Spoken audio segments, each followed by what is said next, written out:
Good afternoon, everybody. We are back with another cyclocross video. Pumpkin Hop 2025. Always a great course. I go to reach for these first lap preem hand up there. Miss out. So kind of what we're on board with right now is the single speed race. I did 2 races on this day. So what we're going to do is we're going to take you through the single speed race, show you the first lap, and then we'll kind of move forward with what's going on from there. I think these laps are going to be somewhere in the 5 to 6 minute range. Currently, for the most part, the single speed races in the area are dominated by the cyclery team, and you'll see everybody in front of me are in these orange and black or orange and white kits with black shorts. They're good looking kits for sure, but they show up on the single speed days and destroy everybody. So it's Anthony Dust, Scott Quebec, Justin White, and there's another young gentleman in front of me. I don't know him as well. And Carrie Cash is behind me, the only lady in the race, and she does a damn good job keeping up. And we have a good battle the entire race. But as you saw there, we had a little flyover into a pumpkin patch, which is super fun. Immediately after, we have a few switchbacks, and bam, here we are, straight into the sand. Nathan was saying that he was really hoping that would be a little deeper and not as rideable, but man, we got through it and it was awesome. Had a little slip up in the B race later on, but hey, it is what it is. Straight into this fast downhill. This downhill was absolutely zero brakes. And this little double there is super fun, and we were hitting it pretty fast, and air was had. Definitely keep, over the course of this video, keep a look on my left shifter, and you will see it just slowly falling over time. I ended up with this huge giant blister on my hand. I had about 3 blisters on my hands. One of them was like completely destroyed. And then we had St. Vincent's Park cyclocross in St. Louis the day after.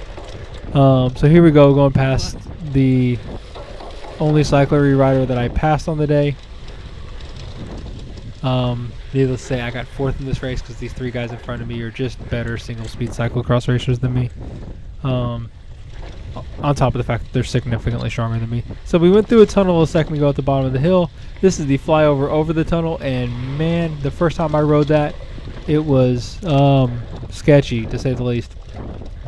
But there at the bottom, it's got a little air out, which is super fun. But right from there, you go straight into the Belgian stairs. I looked everywhere for a place to ride those. Never came through, never came to fruition. So I ended up running, and then it's just uphill until about this section, where then you can finally get back on your bike and get pedaling. So this course had quite a bit of climbing and quite a bit of descending. It was just like long false flat climbs up to the top, and then super fast screaming descents to the bottom. Lather, rinse, and repeat until you cannot feel your face, hands, or back anymore. It was awesome. And this part of the course is kind of, it's a traversy. This is the traverse portion of the course. There's always some, right? As you go from one part of the field to another, you were kind of traversing across. This next little section, super fun, super fast. Kind of brake going into it. Sharp right-hand turn. Opener wide open, and it is screaming fast through here as well. No brakes, big pedals. Love to see it. Still kind of in this like transition-y stage, because where we're going is we're going into the woods, not the play, which I didn't know was a play until my wife's niece did it. But hey, it is what it is. Go over this little bridge, and bam, we are here in the woods on the gravel road, and there are some sketchy corners in here. So this corner right here coming up, I dumped it in practice, and kind of nobody figured it out the whole day. Everybody just said go slow. This corner here, the exit was super rocky, and you could almost pick out these big giant, nearly boulders in that corner, on the exit corner. Then kind of up this little hill. This hill becomes relevant in the later race. But these guys were so much fun. They were like, "Hey, Mom, I'm on camera!" So it was a lot of fun, the whole single-speed race. We ended up doing 4 or 5 laps, and it was just a struggle bus. And then this was probably the scariest portion of the course. It was deep gravel.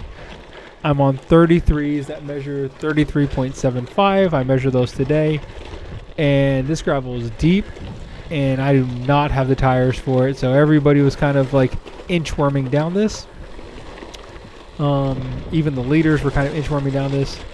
You kind of just let go of the brakes, then you try to get back on them to make the corner, and just it was taking you all over the place. I think anybody with some slightly wider tires would have had a significantly better time with it. Something in the 45s would have been like perfect. So had I run my gravel tires for this race, I would have had zero problems with it. But hey, it is what it is. Here's another traversey section, and the question becomes, where do we traverse to?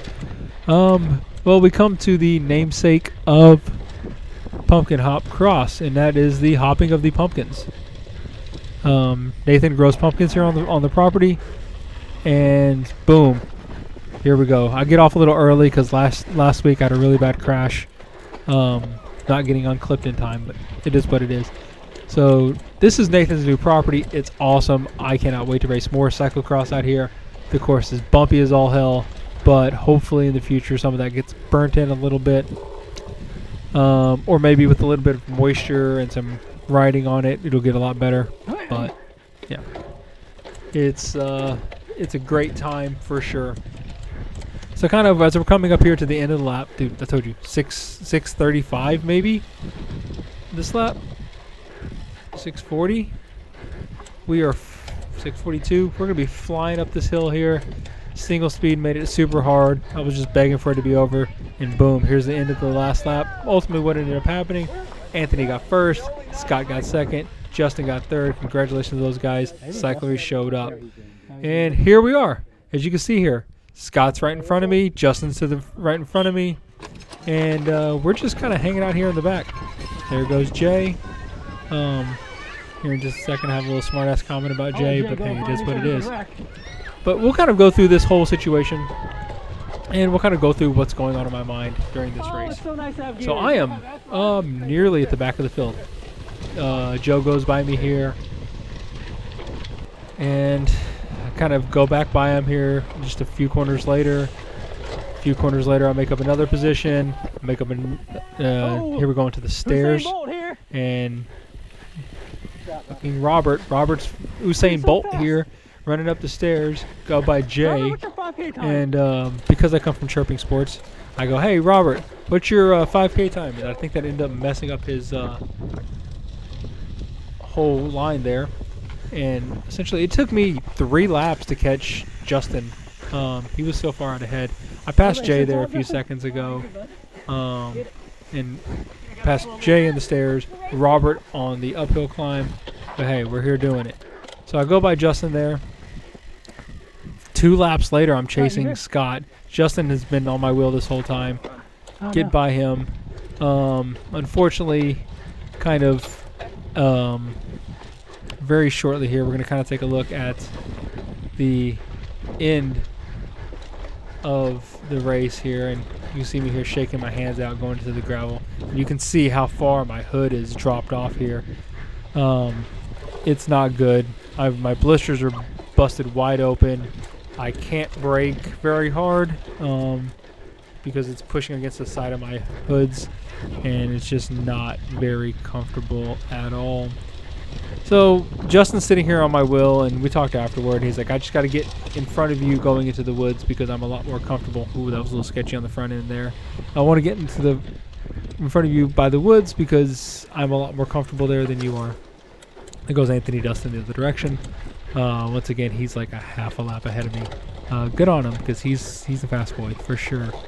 This is still that like falls flat uphill from the first lap that we saw, and Justin is just hanging in with me, and I've tried to just kind of make it pretty hard this whole time, thinking that maybe he'll fall off. Unfortunately, that's not the case. He sticks right on my wheel in here in just like 3 or 4 corners. The video is actually going to cut out because my battery died, but we will see in just a second.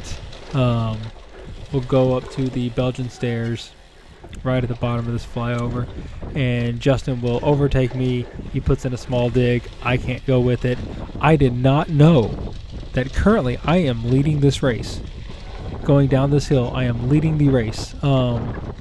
This is my fault, right? Just not paying attention. But I got so far back in the early stages that I didn't expect for that to be happening. So Justin goes by me on this run up, puts in a little dig, and he rides away solo to victory. I'm falling apart. But hey, at the end of the day, Justin got first, I got second, and Anthony Schlamo got third. Thank you, Nate, for putting on a great race here. Don't forget to like, comment, and subscribe. See you guys next time. Bye.